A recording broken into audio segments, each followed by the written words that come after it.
ఇది కరెక్ట్గా సెప్టెంబర్ 9 తెల్లవారుజామున ఇంటెలిజెన్స్ వింగ్ డిఐజీ నేతృత్వంలో ఒక టీం వెళ్ళి నంద్యాలలో ఆయన్ని అరెస్ట్ చేసి తీసుకొచ్చారు.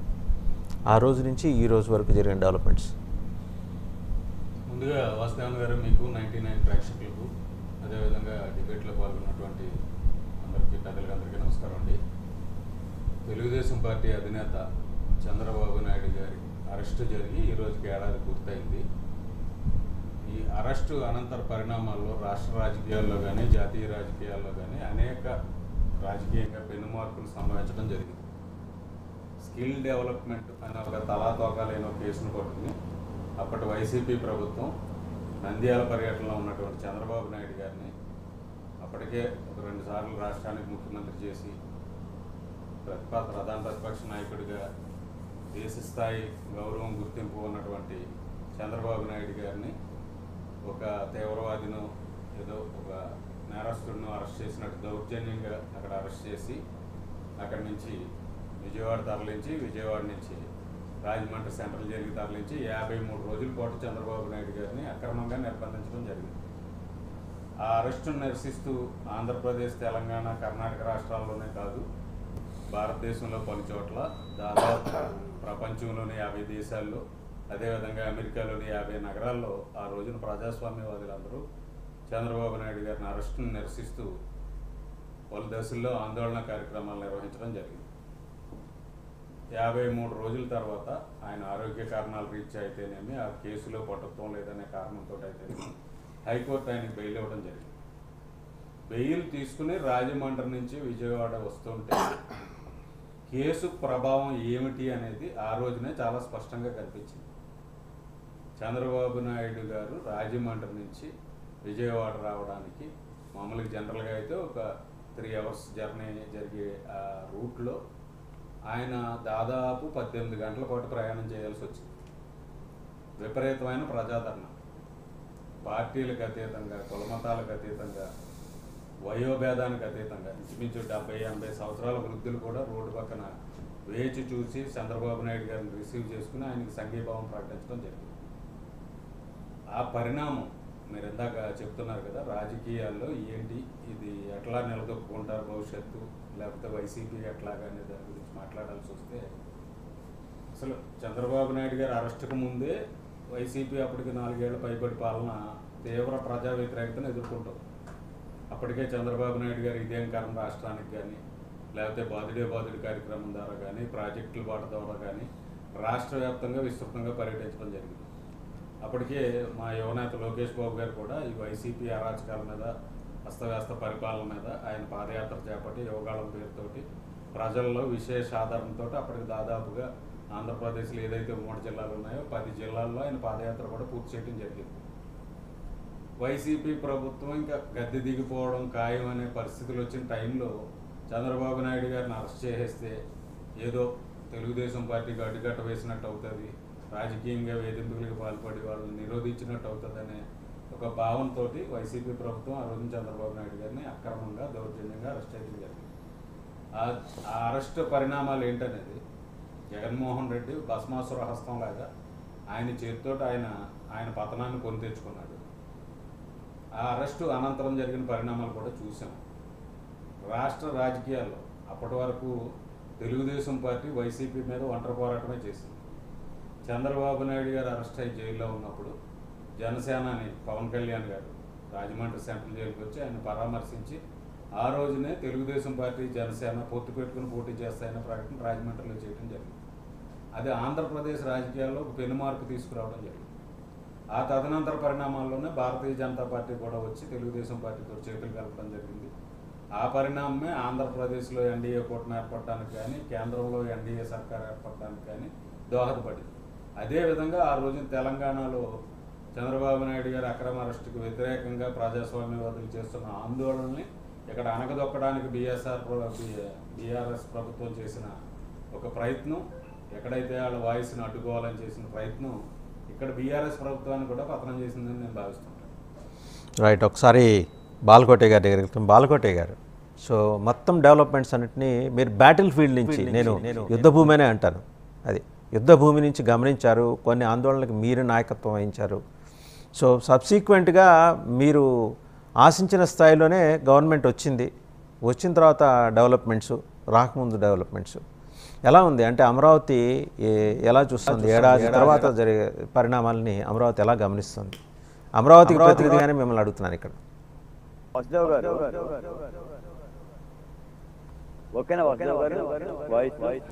ఐ థింక్ మళ్ళీ వాయిస్ ఇష్యూ ఉన్నట్టుందండి. మళ్ళీ వస్తాను మీ దగ్గరికి, మళ్ళీ వస్తాను. పాదయాత్ర వెంకటేశ్వర రెడ్డి గారి దగ్గరికి వెళ్దాం. పాదయాత్ర వెంకటేశ్వర రెడ్డి గారు, సో మొత్తానికి ఏంటంటే ఈరోజు మీకు తెలుగుదేశం జగన్మోహన్ రెడ్డి గారికి తెలుగుదేశం పార్టీ రుణపడి ఉండాలి. ఈ రోజున ఆయనకు సన్మానం చేయాలి. ఎందుకంటే ఆయన జాగ్రత్తగా ఒక బంగారు పళ్ళని తయారు చేసి తెలుగుదేశం పార్టీ కూటమికి అప్పచెప్పారు. మళ్ళీ మీరు ఎవరు ఇన్వాల్వ్ కాకుండా మీరు ఎవరిని కూడా ఆ బంగ్లా పరిసర ప్రాంతాల్లో కూడా రానిല്ല ఆయన, అవునా కాదా? ముందుగా 99 వీక్షకులకి, మీకు ప్యానల్లోని పెద్దలకి, రాష్ట్ర ప్రజలకు, వీక్షకులకు శుభోదయం. చంద్రబాబు నాయుడు గారు అరెస్టు, అనేక అరెస్టుల్లో అదొక భాగం. ఈయన ఒక్కడే అరెస్టు అనేది, ఎక్స్ సీఎంలు చాలామంది దేశంలో చాలామంది అరెస్టులు అయ్యారు, చాలామంది జైలుకి వెళ్ళి వచ్చారు, చాలామందికి శిక్షలు కూడా పడినాయి. ఈ చంద్రబాబు నాయుడు గారికి కొత్త ఏం కాదు. అయితే చంద్రబాబు నాయుడు గారుని అంటే ఎక్స్ సీఎంలను అరెస్ట్ చేయడం ఈ దేశంలో కొత్త ఏం కాదు. అయితే దాని నుంచి వచ్చే సానుభూతి పవనాలని జాగ్రత్తగా ఒడిచిపట్టుకొని ఆ సానుభూతి పవనాలతోటి అధికారం తెచ్చుకోగలిగాడు చంద్రబాబు నాయుడు గారు. దానికి పవన్ కళ్యాణ్ గారు ఆ రోజు కలవనీయకపోతే ట్రాఫిక్ ఆంక్షలకు ఉల్లంఘించి రోడ్డుకు అడ్డంగా పడుకొని సెంట్రల్ జైలుకి నేను వెళ్లాల్సిందే, కలవాల్సిందే అని చెప్పేసి రోడ్డుకు అడ్డంగా పడుకున్నారు. అడ్డంగా పడుకొని వెళ్ళి కలిశారు. అట్లనే అంత తెగువ చూపించి పవన్ కళ్యాణ్ గారు చంద్రబాబు నాయుడు గారిని కలిసి ఆ చంద్రబాబు నాయుడు గారికి తోడ్పాటు అందించడంలో ఆయన చాలా తెగువ చూపించారు. అదే తెగువ మరి ఎందుకనో మరి 50 మంది విజయవాడలో చనిపోతే పవన్ కళ్యాణ్ గారు చూపించలేకపోయారు. దానికి సాకులు చెప్తున్నారు, నేను వస్తే సహాయం అందదను, ట్రాఫిక్ ఇబ్బంది వస్తుందనో, క్రౌడ్. సాకే ఉందండి, వాస్తవమే కదా. ఆయనకున్న ప్రజాదరణ, విపరీతమైన ప్రజాదరణలో ఉన్న రిలీఫ్ మెజర్స్ని ఇబ్బంది పెట్టకూడదని, ఆయన రాకూడదని ఆయనకేముంటుంది చెప్పండి. అలా అదే నేను అనేది ఏంటంటే దానికి పోలిక చెప్తున్నా. ఈ రోజు ఎందుకు రాలేదు అనే దానికి, ఆ రోజు ఎందుకు వచ్చారనే దానికి పోలిక చెప్తున్నా. ఇదేది ఇంపార్టెంట్, దేనికి ఎంత ఇంపార్టెన్స్ ఇచ్చారనే దాని గురించి చెప్తున్నా నేను ఇక్కడ. ఇంకొక విషయం ఏంటంటే, సరే ఇప్పుడు ఆయన అరెస్టు చట్ట ప్రకారమే అరెస్ట్ చేశారు, చట్ట ప్రకారమే కోర్టుకు ప్రొడ్యూస్ చేశారు, జ్యుడిషియరీ సిస్టంలో చట్ట ప్రకారమే అరెస్ట్ చేశారు కాబట్టి ఆయనకి రిమాండ్ విధించారు. రిమాండ్ 53 రోజుల తర్వాత బెయిల్ తెచ్చుకున్నారు, వచ్చారు. అదంతా జ్యుడిషియరీ సిస్టంలో పద్ధతి ప్రకారమే జరిగింది. ఆ కేసు ఇంకా కోర్టులో ఉంది. అది అక్రమ అరెస్ట్ అనడానికి కానీ, లేదు ఈ చంద్రబాబు నాయుడు గారు నిర్దోషి అనడానికి కానీ ఇంకా కోర్టులో ఏ విషయాలు తేలలేదు. తేలినప్పుడు కోర్టు నిర్దోషి అని ప్రకటించినప్పుడు ఆయన ఏమి చేయలేదు అనుకోవచ్చు. కోర్టు వ్యవస్థలో నిర్ణయాలు ఇచ్చేసరికి సమయం పడుతుంది కాబట్టి ఈ గ్యాప్ని అడ్వాంటేజ్గా తీసుకొని అధికారం సంపాదించుకున్నారు. సానుభూతి పవనాలని బాగా ఒడిసి పట్టుకొని గెలవగలిగారు, అధికారం వచ్చింది. అంత మాత్రాన దోషుల్లోని అరెస్ట్ చేస్తే అంటే దోషి నిర్దోషి అనే ఆస్పెక్ట్ పక్కన పెడితే ఇంతకీ మీరు ఈ ధన్యవాద సభ ఎప్పుడు ఏర్పాటు చేస్తున్నారు? ఇప్పుడు ధన్యవాద సభ కంటే ముందు విజయవాడలో జరిగిన వాటి మీదే మేము మాట్లాడదలుచుకున్నాం. వాటి మీదే మాకు దృష్టి ఉంది. ఇక్కడ విజయవాడలో 50 మంది ఘోరంగా చనిపోయారు. మీరు గమనించి చూడండి, చంద్రబాబు నాయుడు గారి పరిపాలనా కాలంలో ఎప్పుడైనా చూడండి, ఆయన సభలు పెడితే జనాలు ఉండరు, వస్తే ప్రాణాలు ఉండవు. ఏదన్నా ఈవెంట్ పుష్కరాలకు వెళ్తే ప్రాణాలు పోతాయి. అట్లనే ఆయన ఇచ్చిన మాటల్లో నిజాలు ఉండవు, మేనిఫెస్టో అమలు ఉండదు. ఇక్కడ చేస్తున్న పనులు వాస్తవాలు ఉండవు. ఎక్కడ దాకా ఎందుకండి? ఎంత అబద్ధం అంటే ఒక ప్రభుత్వం ఇంత దయనీయమైన స్థితిలో 50 మంది ప్రాణాలు కోల్పోయి బతుకు జీవుడా అంటూ ప్రజలు సంకల్లో బిడ్డలను వేసుకొని పసి బాలింతరాళ్ళు, నిండు శూలాలు, గర్భిణీలు ముసలి వాళ్ళు ప్రాణాలు పోగొట్టుకొని ఇంట్లో శవాలను పెట్టుకొని మోసుకుంటూ హలో రామచంద్ర అని అల్లాడుతూ వెళ్తుంటే ప్రభుత్వం అబద్ధం ఆడుతుంటే ఏం చేయాలండి? ఒక ప్రభుత్వ అధినేత సీరియస్గా అసలు బుడమేరు గేట్లు ఎక్కడవి అన్నారు. వెలగలేరు ప్రాజెక్టుకి గేట్లు ఎవరున్నారు? అసలు జగన్మోహన్ రెడ్డి గారికి తెలుసా? ఆయన చూశాడా అన్నారు. బుడమేరు వాగుపై గేట్లే లేవట, అవి ఎవరు ఎత్తలేదట, ప్రాణాలు పోలేదట. ఎన్డీఆర్ఎఫ్ వాళ్ళు విపరీతంగా సేవలు అందిస్తున్నారట, రీహాబిలిటేషన్ సెంటర్స్ పెట్టారట, ప్రజలందరినీ ముందుగానే కాపాడుతున్నారట. నేను అడుగుతున్నాను, 28వ తారీఖు మీకు హెచ్చరికలు వచ్చినాయి, 30వ తారీఖు నుంచి వరదలు వస్తున్నాయని చెప్పేసి 28వ తారీఖు మీకు హెచ్చరికలు వచ్చినప్పుడు 28 నుంచి ముందుగా ప్రాణ నష్టం జరగకుండా ఎక్కడ రీహాబిలిటేషన్ సెంటర్స్ పెట్టారు, ఎంతమంది జనాన్ని ప్రాణాలు నష్టపోకుండా తరలించగలిగారు, వాళ్ళకి వసతులు ఏం ఏర్పాటు చేయగలిగారు, అట్లనే మీరు బుడమేరు గేట్లు ఎత్తేటప్పుడు ఎందుకు ప్రజలకి కాషన్ ఇవ్వలేదు, అర్ధరాత్రి ఎందుకు విడుదల చేయాల్సి వచ్చింది, ఎవరు ఆ గేట్లు ఎత్తారు, వాళ్ళ మీద చర్యలు ఎందుకు తీసుకోలేదు? ఒకటి. ఇవన్నీ పక్కన పెడితే ఎన్డీఆర్ఎఫ్ వాళ్ళు, ఇది మేమంటున్న మాట కాదండి, రాజకీయం చేయడం కోసం మేము మాట్లాడట్లేదు, మేము ఆ ప్రాంత వాసులమే, మా రాజకీయాలు చేసే ఉద్దేశం మాకు ఇక్కడ లేదు. అక్కడున్న ప్రజలు పసిబిడ్డలను సంకలో వేసుకొని ఎన్డీఆర్ఎఫ్ వాళ్ళు బోట్ ఎక్కించుకోమంటే 8,000 అడుగుతారట, వాటర్ బాటిల్ ఇమ్మంటే 200 అడుగుతారట, ఫుడ్ పెట్టమంటే ఇక్కడ లేదు అక్కడికి వెళ్ళి తెచ్చుకోపోండి, మీరు మా పార్టీ కాదంటారట. ఇంత దౌర్భాగ్యమైన స్థితి, ఒకసారి బాలకోటే గారి దగ్గరికి వెళ్దాం. ఘోరమైన స్థితి ఉంది అంటే అసలు ప్రభుత్వం ప్రజలను చంపటానికే ఉందా? బాలకోటే గారు, సో ఆయన చంద్రబాబు గారి అరెస్ట్ నుంచి బుడమేరు వారం దాకా వచ్చేసారు. సో ఏడాది పాటు సాగిన జర్నీలో చాలా జరిగి ఉంటాయి. డెఫినెట్గా ప్రకృతి ఉత్పాతాలు ఉన్నాయి, అలాగే ప్రభుత్వాలు స్పందించిన తీరు చూసాం. కొన్ని చోట్ల రిలీఫ్ మెజర్స్ అందటిలో కొత్త డిలే ఉండొచ్చు కానీ అసలంటూ లేకపోవడం అనేది లేదు. సో ఈ ఏడాదిలో కూటమి పార్టీలన్నీ పటిష్టంగా ఒక లెక్క ఒక మాట తీసుకుని ముందుకు పోయినాయి కదా, ఏడాదిలో అదే స్ఫూర్తి కనపడుతోందా?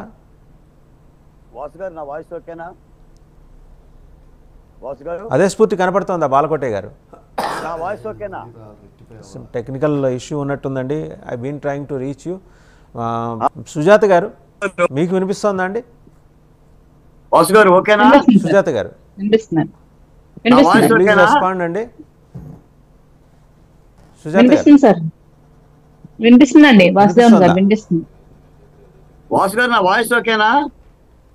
సుజాత గారు వినిపిస్తోందా అండి? రైట్ మాట్లాడండి. సో ఏడాది కరెక్ట్గా 1 year అండి ఆయన అరెస్ట్ జరిగి, తెల్లవారుజామున నంద్యాలలో అరెస్ట్ చేసి తీసుకొచ్చారు. సో సబ్సిక్వెంట్గా మీ నాయకుడు ఆయన ఆందోళనకు దిగటం, నేరుగా మద్దతు ప్రకటించడం, కలిసి పోటీ చేయటం, తర్వాత మీరు విజయం సాధించడం కూటమి. బీజేపీ కూడా అనుకోకుండా కూటమిలోకి వచ్చేసి బీజేపీ వాళ్ళు కూడా ఒక 8 మంది గెలిచేశారు. సో మొత్తంగా ఏంటంటే గెలిచిన తర్వాత మీరు ఆశించిన స్థాయిలో మీరు గూడ్స్ డెలివరీ చేయగలుగుతున్నారా? సార్, ముందుగా మీకు అలాగే ప్యానెల్లో ఉన్న ప్యానలిస్టులందరికీ శుభోదయం అండి. సార్, మేము గవర్నమెంట్ ఫామ్ చేసి 100 రోజులు అవుతున్నా ఇప్పుడు అనుకోకుండా సంభవించిన ఈ వరదలు వర్షాలు ఏవైతే ఉన్నాయో, కృష్ణానదికి ఇంతకు ముందు ఎప్పుడూ లేని విధంగా 12 లక్షల క్యూసెక్కులు వరద రావడం ఏదైతే ఉందో, అది కూడా ఒక 2 గంటల సమయంలోనే 40 సెంటీమీటర్లు పైగా వర్షం రావడం, బుడమేరుకి గండి పడడం, అంటే వాతావరణ శాఖ హెచ్చరిస్తుంది ఇంత సెంటీమీటర్లు వర్షపాతం నమోదవుతుందని కానీ, లేదంటే ఇన్ని క్యూసెక్లు వరద వస్తుందని కానీ వాతావరణ శాఖ హెచ్చరిస్తుంది, కాదన్ను. కాకపోతే ఎక్కడ గండ్లు పడతాయి, ఎటువైపు నీరు మళ్ళుతుంది అన్నది కొన్ని అంచనాలు వేయలేకపోవచ్చు సార్. సడన్ గా వచ్చిన అర్ధరాత్రి వచ్చేసిందో కాబట్టి, అది పైగా బుడమేరుకి అనుకోకుండా గండి పడడం, అది కూడా 9 చోట్ల గండి పడింది సార్. పెద్ద గండి అయితే 2-3 పడినాయి, మిగిలినవన్నీ చిన్న గంటలతో కలిపి 9 చోట్ల గండి పడడం జరిగిన తర్వాత నష్టం నివారణకి ఇమీడియట్ గా శుక్రవారం అర్ధరాత్రి జరిగితే శనివారం పొద్దుటికల్లా ప్రభుత్వ యంత్రాంగం అంతా రోడ్ల మీద ఉంది, అధికారులందరూ ఉన్నారు, ఎన్డీఆర్ఎఫ్ బృందాలు కానీ, హెలికాప్టర్లు కానీ, పడవలు కానీ అన్ని రావడం జరిగింది.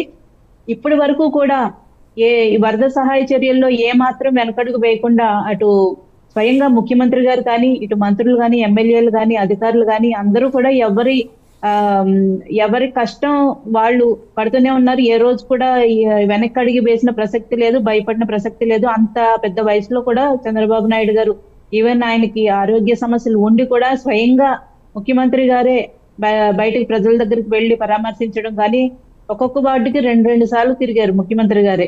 అలాగే అధికారులు 17 వార్డులకు కలిపి ఒక 25 ఎమ్మెల్యేలని ఇన్ఛార్జీలుగా పెట్టి స్వయంగా పర్యవేక్షించడం, స్వయంగా నీటిపారుదల శాఖ మంత్రి అలాగే లోకేష్ గారు కానీ, ఇంకా దేవినేని ఉమా గారు కానీ, ఇలాంటి వాళ్ళందరూ స్వయంగా దగ్గర ఉండి గండ్లు పూడ్పించడం అవన్నీ చేస్తూనే ఉన్నారు సార్. ఎక్కడ కూడా వెనకడుగు వేయలేదు. ఎక్కడ కూడా ప్రజలకి 1-2 చోట్ల మారుమూల ప్రాంతాల వాళ్ళకి ఏమన్నా సహాయం అందకపోవచ్చు, కానీ తెలిసిన వెంటనే అక్కడి వరకు కూడా వెహికల్స్ వెళ్ళకపోయినా నడుచుకుంటూ వెళ్ళి కూడా ఏవైతే సహాయం చేయాల్సినవి ఉన్నాయో అవన్నీ అందించారు.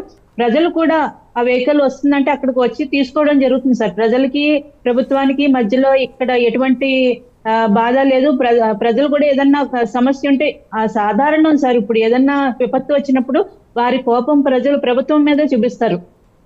అలా 1-2 చోట్ల జరిగినా కూడా ఇమీడియట్ గా దాన్ని అక్కడ చంద్రబాబు నాయుడు గారు మొదటి రోజు చెప్పారు, కొన్ని చోట్ల అందించలేకపోయాం, సారీ చెప్పారు. మళ్ళీ నెక్స్ట్ డే అక్కడ ఆహారం కానీ అలాగే దుప్పట్లు కానీ అలాంటివన్నీ వెళ్ళి ఇవ్వడం జరిగింది సార్. ఇప్పుడు ప్రకృతి విపత్తులు అన్నవి ఎవరూ ప్రిడిక్ట్ చేయలేము. కనీసం ఇప్పుడు ప్రతిపక్షంలో ఉన్న వాళ్ళు ప్రెడిక్ట్ చేయలేము. కానీ నేను ఒక ప్రశ్న అడుగుతానండి. ప్రెడిక్ట్ చేయలేము కానీ ఇంతకుముందు ప్రభుత్వంలో ఉన్నప్పుడు ముఖ్యమంత్రి గారు హుదూద్కి సందర్భంగా ఆయన తీసుకున్న అప్రమత్తత, ఆ చర్యలు, ఒక్కసారి ప్రిపేర్డ్నెస్ ఎంత అద్భుతంగా చేశారు ఆ టైంలో. ఇక్కడ అమరావతి రాజధాని ప్రాంతంలో ఎందుకు చేయలేకపోయారనేది వస్తుంది. అంటే అడ్మినిస్ట్రేషన్ కంప్లీట్గా వెంట్ అవుట్ ఆఫ్ కంట్రోలా? సీఎం గారి కంట్రోల్ తప్పిందంటారు అక్కడ? లేదా అసలు ప్రభుత్వం ఒక 4-5 ఏళ్ల పాటు అక్కడ ప్రభుత్వం లేక వీళ్ళందరూ వాళ్ళ ఉద్యోగాలు మర్చిపోయారంటారా? కొంచెం అధికార యంత్రాంగంలో కూడా అప్రమత్తత కొరవడింది అనేది కొంచెం బాగా కొరవడిందా? ఈ బుడమేరుకి కొంచెం కొరవడిందా, బాగా కొరవడిందా? కొంతమంది వైసీపీకి సంబంధించిన అధికారులు ఇప్పటికే అన్ని శాఖల్లోనూ ఉన్నారు. వాళ్ళ యొక్క బుద్ధి చూపిస్తున్నారు. వైసీపీలో మెంబర్షిప్ తీసుకుని వాళ్ళు ఉద్యోగాలు చేయకూడదండి. వాళ్ళు ఒకవేళ మెంబర్షిప్ తీసుకుంటే ఉద్యోగాలు వదిలేయాలి. మీ ఉద్దేశం వాళ్ళు మెంబర్షిప్ తీసుకున్నారనా, లేకపోతే వాళ్ళు చెప్పినట్టు ఫాలో అయ్యారనా? అది నేను అడిగేది. ప్రతిదానికి అంటే వారి ఇన్ఫ్లుయెన్స్ తోటో లేదంటే వాళ్ళ మెప్పుకు పొందడానికో మరి ఇంకా దేనికో తెలియదు. కానీ ఇప్పుడు చర్యలు తీసుకునే విచారణ జరిగితే వారు ఉద్యోగాలు పోవాల్సిన పరిస్థితులు సార్. IAS IPS మీదే ఇప్పుడు విచారణ జరిగితే వాళ్ళు సస్పెండ్ అయ్యి ఎటు కాకుండా ఏ శాఖకి కాకుండా జనరల్ అడ్మినిస్ట్రేషన్ కి రిపోర్ట్ చేయాల్సిన పరిస్థితిలో ఉన్నారు కొంతమంది బ్యూరోక్రాట్స్ కూడా. సో ఇటువంటి పరిస్థితుల్లో మనం వారి ఉద్యోగం ఏదైతే ఉందో అది నిర్వర్తించుకోవాలి. కానీ రాజకీయాల్లో జోలికి వస్తే మధ్యలో పోయేది వాళ్ళే. కానీ రాజకీయ నాయకులు ఎప్పుడు సేఫ్ గానే ఉంటారన్న సంగతి అధికారులు ఇప్పటికన్నా మేల్కొంటే బాగుంటుంది. ఒకవేళ ఇప్పుడు ప్రభుత్వం చెప్పినట్టు చేశారనుకోండి, వాళ్ళందరూ కూడా టీడీపీకో బీజేపీకో జనసేనకో అనుకూలరు అనే ముద్ర మళ్ళీ వేయించుకోలేము. బాగా ఇబ్బంది అవుతుంది. ఈ మధ్య గవర్నమెంట్ ఉద్యోగాలు చేయాలంటే బాగా ఇబ్బంది అయిపోతుందండి. ఎందుకంటే ఏ ప్రభుత్వానికి అనుకూలంగా అవసరం లేదండి. వారి విధులు ఏదైతే ఉన్నాయో చట్టాలకు లోబడి వాళ్ళు పనిచేసుకుంటూ వెళ్తేనే బెటర్ కదా. వాళ్ళు ఈ తెలుగుదేశం ప్రభుత్వం వాళ్ళ మీద ఏం ఒత్తిడి తీసుకురాదు, మాకు అనుకూలంగా పనిచేయమని చెప్పి అడగదు. అలాగే పాదయాత్ర వెంకటేశ్వర రెడ్డి గారు అంటే నాకు చాలా అపారమైన గౌరవం ఉందండి. వైసీపీలో గొప్ప కాస్త నిజాయితీగా మాట్లాడే వ్యక్తి వెంకటేశ్వర రెడ్డి గారు. మరి వెంకటేశ్వర రెడ్డి గారు కూడా పవన్ కళ్యాణ్ గారి మీద ఇట్లాంటి విమర్శలు చేయడం తగదు సార్. ఆయన పవన్ కళ్యాణ్ గారు బయటకు వస్తే జనాలు ఎలాగా ఫాలోయింగ్ ఉంటుందో, ఎలా వచ్చేస్తారో మీకు తెలుసు. అది వర్షమా, వరద, లేదంటే ఉప్పెనా ఇంకేమీ పట్టించుకోరు. యువత అలాంటి క్రేజ్ ఉంటుంది. ఆయన మీద పడి అక్కడ ఏదన్నా ఇప్పుడు రోడ్ల మీద ఏది డ్రైనేజో, ఏది బాగో, ఏది వంకో ఏమీ తెలియని పరిస్థితి. మొత్తం నీళ్లు నిండిపోయి ఉన్నాయి. ఏ డ్రైనేజ్ లోనే ఎవరన్నా పడి చనిపోయారు అనుకోండి, అప్పుడు మీరే విమర్శిస్తారు. పవన్ కళ్యాణ్ గారు వచ్చి ఎంతమందిని చంపారు, వరద వచ్చి ఎంతమందిని చంపితే పవన్ కళ్యాణ్ గారు వచ్చి ఎంతమందిని చంపారని మీరే విమర్శిస్తారు. అది కరెక్ట్ కాదు కాబట్టి ఆయన బయటికి రాలేదు. కానీ ఆయన బయటికి రాకపోయినా వెనుక ఉండి ఆయన సమీక్షలు చేస్తూనే ఉన్నారు. 6 కోట్లు పైగా ఇచ్చిన దాతండి. ఏ మంత్రి, ఏ ఎమ్మెల్యే ప్రభుత్వంలో ఉండి సహాయం చేసిన వాళ్ళు ఎవరున్నారు చెప్పండి?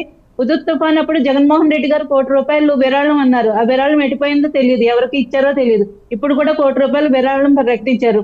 వాళ్ళు చెక్ ఎక్కడ ఇచ్చారో తెలియదు. అన్నమయ్య డ్యామ్ చూసాం సార్. అన్నమయ్య డ్యామ్ మీరు వైసీపీ చేసిన ఇసుక మాఫియా వల్ల అన్నమయ్య డ్యామ్ గేట్లు కొట్టుకుపోతే అది మన్నాడే ముఖ్యమంత్రి గారు, అప్పటి ముఖ్యమంత్రి గారు పెళ్లిళ్ళకి పేరెంటాలకు వెళ్ళారు పక్కనున్న రాష్ట్రంలో. మీరు ఎట్లా విమర్శిస్తారండి?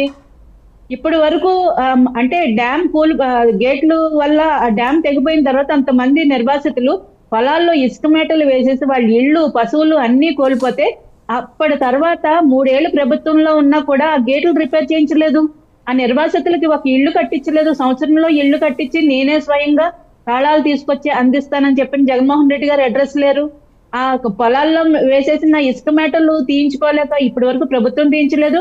వారందరి వారు తీసుకోవడానికి డబ్బులు లేక అలాగే సుజాత గారు, మళ్ళీ మీ దగ్గరకు వస్తా. బాలకోటే గారితో మాట్లాడదాం ఒకసారి. బాలకోటే గారు, చంద్రబాబు అరెస్టు తదనంతర పరిణామాలు. నౌ ఇట్స్ ఓకే అండి, మీ వాయిస్ వినిపిస్తోంది, మాట్లాడండి బాలకోటే గారు. వాసుదేవ్ గారు, జస్ట్ ఇప్పుడే మీరు అందరికీ నమస్కారం. 2 సార్లు మీరు వాయిస్ వినిపించలేదు అని అంటే నేను స్వయంగా మీ పీసీఆర్ ఫోన్ చేసి చెక్ చేశాను వాసు గారు. అవునండి. అంటే పరిపాలన అంటే అలాంటి సమీక్షలు ఉండాలి. ఇప్పుడు మనం నలుగురు ఒక కార్యక్రమం తీసుకున్నాం. ఇవాళ వేకువజామున విజయవాడ ముప్పు మీద కానీ చంద్రబాబు నాయుడు గారి అరెస్ట్ మీద కానీ రాష్ట్ర ప్రజలకు చెప్పదలుచుకున్నాం. ఒక సమీక్ష చేసుకోగలగాలి. నేను ఒక మాట చెప్పానా, చంద్రబాబు నాయుడు గారు అరెస్ట్ అయిన రోజునే చంద్రబాబు నాయుడు గారు ముఖ్యమంత్రి అవుతారన్న సంగతి చంద్రబాబు నాయుడు గారికి తెలుసు, వాసు గారికి తెలుసు, బాలకోటకి తెలుసు, వెంకటేశ్వర రెడ్డి గారికి తెలియదు విషయం ఇది. ఎందుకంటే సరిగ్గా ఇదే రోజు 9వ తారీఖున ఆయన అరెస్ట్ చేసి ఆయన జైలుకు పంపి 19 గంటలు ప్రయాణం చేయించి 24 గంటలు మునేళ్ల మీద నిలబెట్టి 53 రోజులు జైల్లో పెట్టి చట్టం తన పని తాను చేసిందని చెప్పి చక్కగా శుభ్రంగా చెప్తున్నారు. చట్టం తన పని తాను చేసింది. మరి ఇప్పుడు కూడా చట్టం తన పని తానే చేస్తుంది కదా అరెస్టుల విషయంలో. మరి దీనికింది బెంబేలు, నేను మాట చెప్పిన ఒక్క మాట, నేను డైరెక్ట్ విషయంలోకి వస్తా. విజయవాడలో 50 మంది చనిపోయారు. ఏం వాసు గారు, బుడమేరు ముంపు బారిలో విజయవాడలో 50 మంది చనిపోయారు. ఏంటి కాకి లెక్కలో? మొత్తంగా ఈ ఇప్పుడు వచ్చిన వరదలో మా రాష్ట్రంలో 31 మంది చనిపోయారు, విజయవాడలో 25 మంది చనిపోయారు. 25 మందిని 57కు పైగా చేశారు. ఇప్పుడు వెంకటేశ్వర రెడ్డి గారు కూడా ఆ మాటే చెప్పిండు. వాళ్ళ పత్రిక కూడా అదే రాస్తుంది. రాజశేఖర రెడ్డి గారు చనిపోయినప్పుడు 600 మంది చనిపోతే 1600 మంది చెప్పినట్టుగా. ఏంటండి ఈ అబద్ధ ప్రచారం? ఇంకో మాట కూడా చెప్తున్నా, సిఆర్పిఎఫ్ దళాలు 8,000 రూపాయలు బోటు ప్రయాణానికి అడిగినాయా? పాల ప్యాకెట్కి 200 అడిగినాయా? మనం కళ్ళుండి మాట్లాడుతున్నావా, మూసుకొని మాట్లాడుతున్నావా? ఈ రోజున పవన్ కళ్యాణ్ గారు రాకపోతే ముఖ్యమంత్రి గారు ఉన్నారండి ఫీల్డ్లో. ముఖ్యమంత్రి గారు 8 రోజులుగా ఉన్నాడు ఫీల్డ్లో. Where is opposition leader? AD నేనే మీ భవిష్యత్తు అన్న నాయకుడు, అది కదా కావాల్సింది. పవన్ కళ్యాణ్తో మీకేంటి? ముఖ్యమంత్రి ఉన్నాడు, 12 మంది మంత్రులు ఉన్నారు. ఏడి నేనే మీ భవిష్యత్తు, నా ఎస్టీ, నా ఎస్టీ, నా బీసీ ఏమైపోయాడు? ఏ బాధ్యత లేదా? నేను ఈ సందర్భంగా మాట చెప్తున్నాను వాసు గారు, నిన్న 5 బోట్లు విడుదల చేశారు. 5 బోట్లు, ప్రమాదకరమైన బోట్లు. 3 బోట్లు గుర్తుకున్నాయి ప్రకాశం బ్యారేజీని. ఏదైనా జరిగితే విజయవాడకే ప్రమాదం వస్తుంది. ఈ రోజు నేను కోటం ప్రభుత్వం డిమాండ్ చేస్తున్నా, ఎట్టి పరిస్థితుల్లో వదలం. వీళ్ళని శిక్షించాలి, ఉరి శిక్ష అయ్యాలి చట్ట ప్రకారంగా. ప్రకాశం బ్యారేజ్కి దాదాపు వైసీపీ నాయకులు నందిగాం సురేష్ కానీ తలసిర నగరం బోట్లు అవి 5 బోట్లు వదిలేశారు మీరు. దాదాపు ఒక్కొక్క బోటు 70 లక్షల రూపాయలు. ఇప్పటి వరకు ఈ బోటు నాదని ఒక్కటి రాదా? ఏంటి దీని అనుకుంటలేదా? ఈ రోజు సాక్షాత్ మంత్రి గారే చెప్తున్నారు. బాలకోటే గారు, మీకో ప్రశ్న అండి, మీకో ప్రశ్న. సరే, 5 బోట్లు వదిలేశారు, మీకు ఎవిడెన్స్ ఎస్టాబ్లిష్ అయింది, ఎందుకని అరెస్ట్ చేయడం? ఎందుకంటే అసలు మీ ప్రభుత్వం ఇంత ఉదాసీనంగా, ఎందుకు మీ ప్రభుత్వం ఇంత ఉదాసీనంగా ఉంటుంది? ఎందుకని వాళ్ళ మీద ఇంతవరకు ఇన్వెస్టిగేషన్ ఎందుకు స్టార్ట్ కాలేదు? నేను చెప్తున్నాను సార్ వాసు గారు, ఈ రోజున 25 మంది చనిపోతే 50 మంది మాట్లాడుతున్న వెంకటేశ్వర రెడ్డి గారిని కూడా విచారించాలి. ఎవరు చెప్పారు నీకు ఫిగరు? ఎవరు అడిగారు 8,000 రూపాయలు? ఈరోజు కోట ప్రభుత్వం పట్టించుకోవాలండి. ఈ రోజున సోషల్ మీడియాలో కానీ రోతపత్రిలో కానీ ఇంత అబద్ధ ప్రచారమా? ఈ రోజున ఒక పక్కన బుడమేరుకు 3 గడులు పడి కృష్ణానదికి 11,97,000 క్యూసెక్కుల నీళ్ళు వచ్చి నీకు చంద్రబాబు నాయుడు గారి ఇల్లు మునిగిపోయింది, అమరావతి మునిగిపోయింది. అమరావతి మునిగిపోతే నష్టమా? భాగ్యనగరం మునిగిపోవట్లేదా? భాగ్యనగరం మునిగిపోవట్లేదా? కర్ణాటక మునిగిపోవట్లేదా? వరద ఎవరికైనా వస్తుంది. అసలు చంద్రబాబు నాయుడు గారికి ఇల్లే లేదని చెప్పారు మీరు. చంద్రబాబు నాయుడుకి ఆంధ్రప్రదేశ్లో ఇల్లు లేదని చెప్పారు 2019లో. మళ్ళీ ఇప్పుడు ఆయన ఇల్లు మునిగిపోవటం ఏంటంటే సిగ్గేయట్లేదండి ఈ మాటకే. ఈ రోజున అంతమంది 3 లక్షల మంది అనార్థులు అన్నమో రామచంద్ర అంటే నా ప్రతిపక్ష పార్టీ నాయకుడు అడ్రస్ లేదు, ఒక్క వైసీపీ నాయకుడు అడ్రస్ లేదు.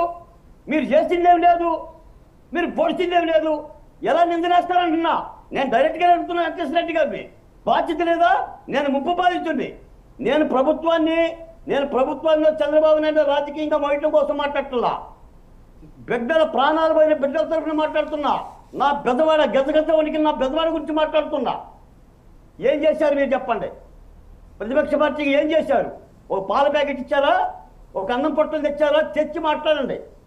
పవన్ కళ్యాణ్ గురించి కానీ ఏమండి వాసు గారు, మీరు అన్నిదా భావించమాకండి నేను ఆవేశపడుతున్నానని. ఎందుకంటే 8 రోజులంటే చంద్రబాబు నాయుడు గారు నేలల్లో నాలుతూ ఏసీబీల మీద ఎక్కుదు, కార్లలో కాలినడకన 3 గంటలని 2 రోజుల్లో పూర్తి చేశారు సార్. 3 గంటలు అంటే పెద్ద గంటలు. 11,000 క్యూసెక్లు రావాల్సిన బుడమేరుకి దాదాపు 50,000 క్యూసెక్ల వరద నీరు వచ్చింది. ముప్పేట దాడండి భారీ వర్షం. ఒక్క రోజులో 26 సెంటీమీటర్ల వర్షం అండి. 200 సంవత్సరాల రికార్డు బద్దలు కొట్టింది. 2 రోజుల్లో 40,000 సెంటీమీటర్ల వర్షం అండి. ఈ రోజు కూడా మళ్ళీ విజయనగరం శ్రీకాకుళం వైపు వెళ్తుంది. బాధ్యత పడాలి సార్, బాధ్యత పడాలి. చంద్రబాబు నాయుడు గారు అరెస్ట్ చేస్తే వైసీపీ పార్టీ గెలవదు. ఆనాడే చెప్పాం. బాలకోటే గారు ఇక్కడ బాలకోటే గారు ఇప్పుడు ఆయన రిలీఫ్ మెజర్స్లో స్వయంగా పాల్గొనటం లేదని కానీ, లేకపోతే ఆయన ఏం చర్యలు తీసుకోవట్లేదని కానీ ఇక్కడున్న వాళ్ళం అయితే మేమెవరూ అనుకోవట్లా. నేను అడుగుతున్నది ఏంటంటే 4-5 బోట్లు వెళ్ళి ప్రకాశం బ్యారేజ్ గేట్లని ఢీ కొడితే అవి ఎస్టాబ్లిష్ అయిన తర్వాత ఎవిడెన్స్ ప్రాపర్గా దొరికిన తర్వాత ఎందుకు ఇంకా మీనమేషాలు లెక్కబెట్టి శాస్త్రం ప్రకారం పోదామని చూస్తున్నారు? శాస్త్రం ప్రకారం వెళ్తే ఏమవుతుందో తెలుసుగా మీకు? వాసు గారు, ఇప్పుడు కూడా జలవనరుల శాఖ ఫిర్యాదు చేసింది, విచారణ జరుగుతుంది. నేను చెప్తున్నాను, నిజంగా కుట్రపూరితంగా గనక ఆ బోట్ల గనక విడుదల చేస్తే దాని వెనక కుట్ర ఉందండి. ఇంకా మీకు డౌటా? దాని వెనక కుట్ర ఉంది, కుట్ర ఉంది. మీకు విషయం తెలుసా? మీకు విషయం బాలకోటే గారు, మీరు జర్నలిస్ట్ కదా, మీకు విషయం ఖచ్చితంగా తెలిసే ఉండాలి. ఈ డ్యామ్ సేఫ్టీ అనేది గవర్నమెంట్ ఆఫ్ ఇండియా పరిధిలోకి వస్తుంది. చాలా సీరియస్ కేసులు ఉంటాయి. గవర్నమెంట్ ఆఫ్ ఇండియా రంగంలోకి దిగితే ఒకళ్ళు మిగలరు. కాబట్టి మనం కూడా అదే డిమాండ్ చేస్తున్నాం. నిజంగా ఇప్పటికీ ఒక మంత్రి కొల్లు రవీంద్ర గారు నిన్న ఆయన స్వయంగా చెప్పాడండి, దీని వెనక కుట్ర ఉందని. చాలా మంది తెలుగుదేశం పార్టీ నాయకులు కూడా చెప్పారు. నిన్న ముఖ్యమంత్రి గారు కూడా బోటును పరిశీలించాడు. తప్పనిసరిగా ఈ కుట్ర కోణాన్ని ఛేదించాలి. దీని వెనక ఎవరున్నా సరే, ఏమంటే ఇది గొడ్డల వేటు వివేకానంద రెడ్డి హత్య కేసు కారాదు, ఇది కోడి కత్తి శ్రీను హత్య కేసు కారాదు. ఇది ప్రజల భౌతవ్యంతో ఒక ప్రభుత్వాన్ని నిశ్చేష్టం చేయటానికి ఏమంటే ఏదైనా చేయొచ్చు సార్. ఎందుకంటే అంత తెగిడిచారు. ఎంత తెగిడిచారంటే ఏ చరిత్రను చేస్తారు. ఏముంది సార్, నేను అంటున్నాను కదా, సరే నన్ను గట్టిగా మాట్లాడితే చంద్రబాబు నాయుడు గారు మంచి బాలకోటి అని అంటారు, కానీ ఒక కార్యాలయం మీద దానికి పోతారండి. పోతాడు. ఈ చరిత్రలో ఏదైనా ఉందండి? ఒక పార్టీ ప్రతిపక్ష పార్టీ కార్యాలయం మీద బట్టలు తీసుకొని దానికి పోతారా? చంద్రబాబు నాయుడు గారు ఇంటి మీద దానికి పోతారా? ఏం చేశారు చెప్పండి? మాకు బీపీ ఉంది, మాకు షుగర్ ఉందని అనలేదా? ఏం చేస్తున్నారండి? కాబట్టి ఏమో కుట్ర లేదని చెప్తున్నారంటాం. నేను కూడా చెప్తున్నా, ముఖ్యమంత్రి గారు చెప్తున్నా, జలవనరుల శాఖ మంత్రి చెప్తున్నా, నిజంగా బోట్లు వెనక గనక ఏదైనా కుట్ర ఉంటే శిక్షించి తీరాలి, ప్రజల్లో పెట్టాలి. లేకపోతే ఏమవుతుంది సార్? పోతులు వీరబ్రహ్మం గారు చెప్పినట్టుగా కృష్ణమ్మ నది కనకదుర్గమ్మ ముక్కుపోగులు అంటుకుంటుంది. కృష్ణా గుంటూరు జిల్లాలు కనుమరుగైపోతాయి. ఏం చేసినా 5 గేట్లు, అసలు గేట్ రాదా, ఆ బోట్ రాదా?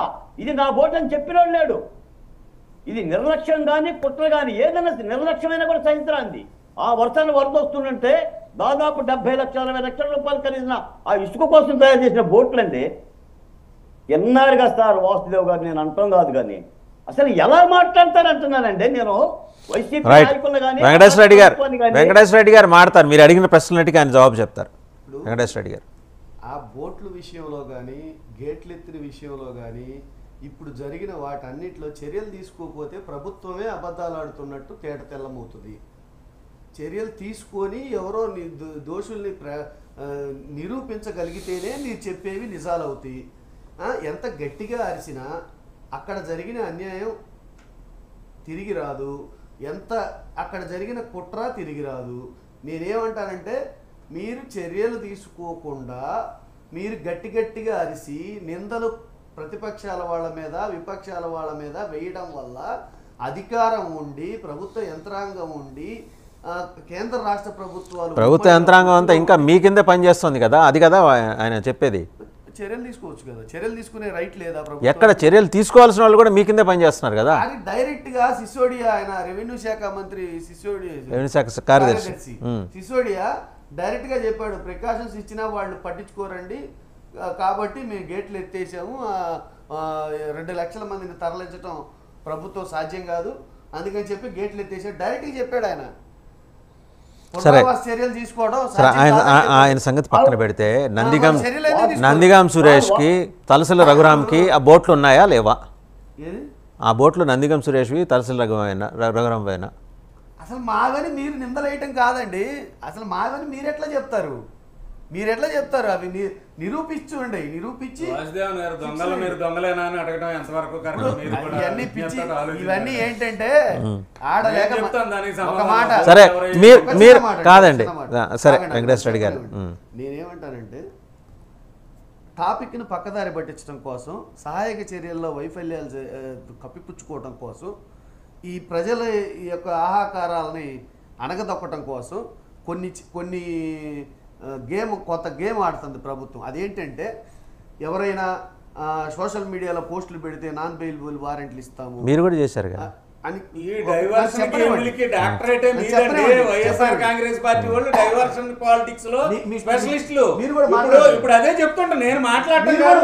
ఇక్కడ డిబేట్ అంశం చంద్రబాబు నాయుడు గారు అరెస్ట్ జరిగి ఏడాది పూర్తయిన సందర్భంగా జరిగిన పరిణామాల మీద చర్చ. ఈ చర్చను మీరు చాలా అందంగా తీసుకెళ్లి బుడమేరు వరద బురద తీసుకెళ్లారు. చర్చలో టాపిక్ అది కాదు సార్, అదే చెప్తుంటా. డైవర్షన్ పాలిటిక్స్ లో డాక్టరేటే మీది. రైట్, ఒకసారి ఒక నిమిషం, లెట్ హిమ్ కంప్లీట్. ఒక నిమిషం బాలకోటే గారు కంప్లీట్ చేయండి ఒక నిమిషం. ప్రభుత్వానికి చిత్తశుద్ధి ఉంటే సహాయక చర్యలు తీసుకున్న వాటిలో రీహాబిలిటేషన్ సెంటర్స్ ఎన్ని పెట్టారు, ఎక్కడికి ఎంతమందిని తరలించారు, ఎంతమంది చనిపోయారు, ఇప్పుడు నిన్న చంద్రబాబు నాయుడు గారు ఇచ్చిన స్టేట్మెంట్ ఒకటి చూసుకోండి. 8 రోజులు, ఈరోజు 9వ రోజు, 9 రోజులైంది. 9 రోజులకి ఇప్పుడు ప్రకటిస్తున్నారు ఏది, బియ్యము కందిపప్పు ఇవన్నీ ఇస్తామని చెప్పేసి ఇప్పుడు ప్రకటిస్తున్నారు. అది కూడా 3 రోజులు 4 రోజులకు అందుతాయి అంట. వెంకటేశ్వర రెడ్డి గారు, నేను above the party lines politics నేను వస్తున్నా ఒక నిమిషం. అక్కడ ఎంతమంది ఎమ్మెల్యేలు సహాయక చర్యలోకి దిగారు, వాళ్ళు ఎలాంటి ఆహార పొట్లాలు అందించేందుకు ఒక్కొక్క డివిజన్లో ఎవరెవరు డిప్లాయ్ అయ్యారు, సమగ్రమైన సమాచారం నా దగ్గర ఉంది. 3 పూటల అంటే ఒక శివారులో ఉన్న ఒక 2-3 కాలనీస్ సంబంధించి 3 పూటల ఆహారం అందించే ఏర్పాటు స్వయంగా వాళ్ళు పర్యవేక్షించే బాధ్యత చంద్రబాబు నాయుడు గారు వాళ్ళ ఎమ్మెల్యేలుగా వాళ్ళు కూడా ఒళ్ళు దగ్గర పెట్టుకొని చేస్తున్నారు. అక్కడ మనం దేనికి అదే చేద్దాం. మీరేమో 2-3 చోట్ల మీరు కూడా పాపం చేశారు, మేము చేయలేదని అన్నాం, కానీ వాళ్ళు చేస్తున్నారు కదా. చేస్తున్నప్పుడు ఎందుకు దీంట్లో రాజకీయం చేయటం అని అంటాను నేను. అసలు చేసేవాళ్ళని నేను రాజకీయం చేయట్లేదు. నేను అంటున్నది వ్యక్తిగతంగా ఎమ్మెల్యేలు చేశారా, లేకపోతే స్వచ్ఛంద సంస్థలు చేశాయా, ధార్మిక సంస్థలు చేశాయా, లేదా విపక్షాలు చేశాయా, అవన్నీ వ్యక్తులు చేసే పనులు. నేను ప్రశ్నిస్తుంది ప్రభుత్వాన్ని.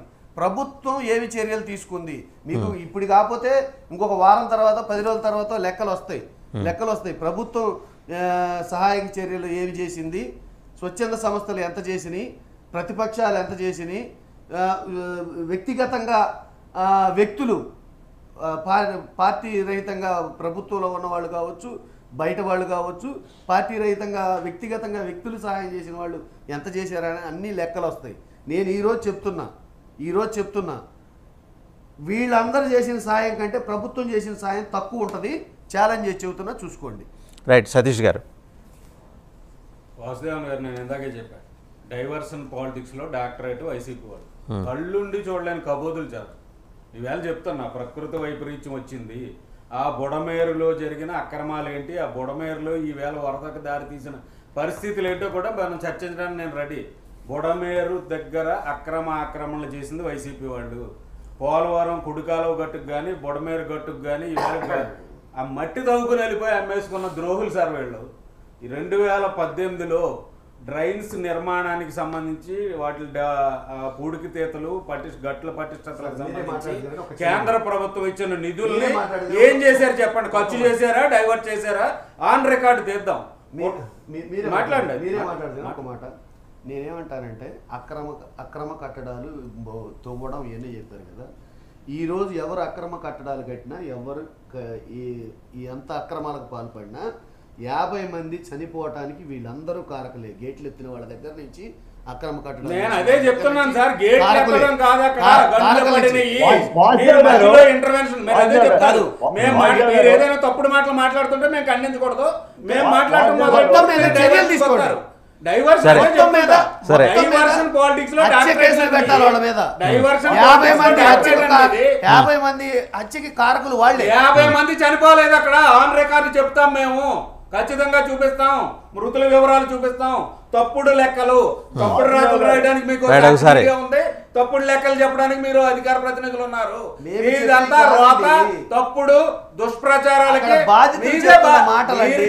అదే. ఒకసారి కదా సతీష్ గారు, బాలకోటే గారు నన్ను వెర్షన్ చెప్పనట్లేదు సార్. ఆయన ఇంత బుర్ర చేయలేదు. ఇక్కడ నేను 30 లిస్ట్ రాశాను. ఇక్కడ ఒక నిమిషం మీ దగ్గరకు వస్తా. బాలకోటే గారు మీరు నెక్స్ట్ మీరే మాట్లాడతారు. వాసుదేవ్ గారు, వెంకటేశ్వర రెడ్డి గారు, నేను మళ్ళీ చెప్తున్నాను, విజయవాడ మృతుల సంఖ్య 25. మీరు 50 అంటారు. మీ గుంటూరు జిల్లాలో 7 చనిపోయింది, మొత్తం 32 మంది. ఏమండి, విజయవాడలో ముంపు బాధితుల యొక్క మరణాల సంఖ్య 25. మీరు తప్పుడు ప్రచారం చేస్తున్నారు లైవ్ లో కూర్చొని. రెండో మాట ఏంటంటే, వాసుదేవ్ గారు, వెలగలేరు గేట్లు ఎందుకు ఎత్తారు? ఇది అందరి బాధ. అంటే ఇప్పుడు గేట్లు ఎత్తకూడదా? ఆ గేట్లు ఎవరెత్తారు? వసంత కృష్ణప్రసాద్ గారే చెప్పారు, మైలవరం ఎమ్మెల్యే. అక్కడ ఇరిగేషన్ డిపార్ట్మెంట్ వాళ్ళు చెప్పారు, ఏనే మనుషులు పంపించాడు, గేట్లు ఎత్తాను అన్నని. 1956లో నిర్మించిన వెలగలేరు రెగ్యులేటరు, దానికి గేట్లు ఉండవు. వాటి పేరు షట్టర్లు. వాటి ఎత్తు 11-12 అడుగులు. 11-12 అడుగులు అంటే వాటిని షట్టర్లు అంటారు. సాగునీటి అవసరాల కోసం నీటిని నిల్వ చేసుకోవటానికి పెట్టుకున్న షట్టర్లు అవి, ఇరిగేషన్ డిపార్ట్మెంటు. ఇప్పుడు వరద వచ్చింది, నువ్వు గేట్లు ఎత్తరా? ఎత్తకపోతే ఏమవుతుందండి? వరద ఎత్తదా? మీకు ప్రకాశం బ్యారేజ్లో 70 గేట్లు ఎత్తాం మేము. 11,97,000 క్యూసెక్ల నీళ్ళు వస్తే 70 గేట్లు ఎందుకు ఎత్తాము? మరి ఎత్తకూడదు కదా. శ్రీశైలంలో గేట్లు ఎందుకు ఎత్తారు? నాగార్జున సాగర్లో గేట్లు ఎందుకు ఎత్తారు? మీకు నీళ్ళు వస్తుంటే కాలడ్డం పెడతారా? గేట్లు ఎవరెత్తారు అని అంటారేంటి సార్? ఎత్తినప్పుడు ప్రికాషన్స్ ఏవండి? మరి గేట్ ఎత్తకపోతే ఏం ఎత్తాలి? హెచ్చరికలు ఉండాలి కదా. వరద వస్తే దిగువ ప్రాంతానికి హెచ్చరికలు ఉన్నారు, హెచ్చరికలు లేవని అక్కడ స్థానిక ప్రజలు చెప్తున్నారు. స్థానిక ప్రజలు చెప్తున్నారు హెచ్చరికలు పునరావాస చర్యలు చేపట్టలేదు అని. వాసు గారు, నా మాట వినండి. గేట్లు ఉంది దేనికైనా నీరు తక్కువ ఉన్నప్పుడు ఆపు చేసుకోవటానికి, నీరు ఎక్కువైనప్పుడు పంపించుకోవటానికి. గేట్ ఇదే మాట సార్. పునరావాస చర్యలు చేపట్టి హెచ్చరికలు జారీ చేసి అప్పుడు గేట్లు ఎత్తాలండి. అయ్యా మీకు నమస్కారం. కాదు,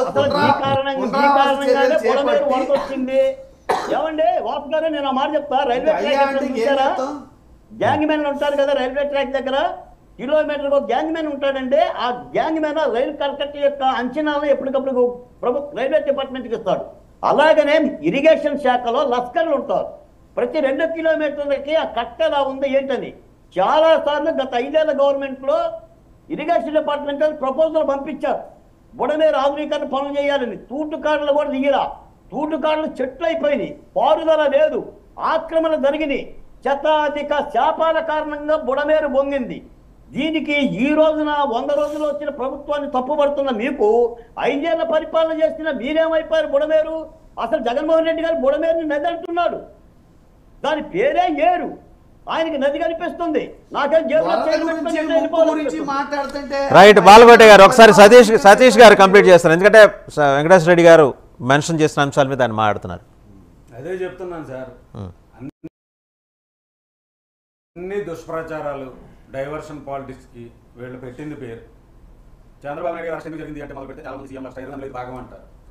చాలామంది సీఎంల అరెస్ట్కి వాళ్ళ మీద ఉన్న కేసులకి చంద్రబాబు నాయుడు గారి మీద పెట్టిన కేసుకి చంద్రబాబు నాయుడు అరెస్ట్ పరిణామాలకి 40 ఏళ్ల రాజకీయ జీవిత చరిత్రలో ఫస్ట్ టైం ఆయన జైలుకి వెళ్ళారు.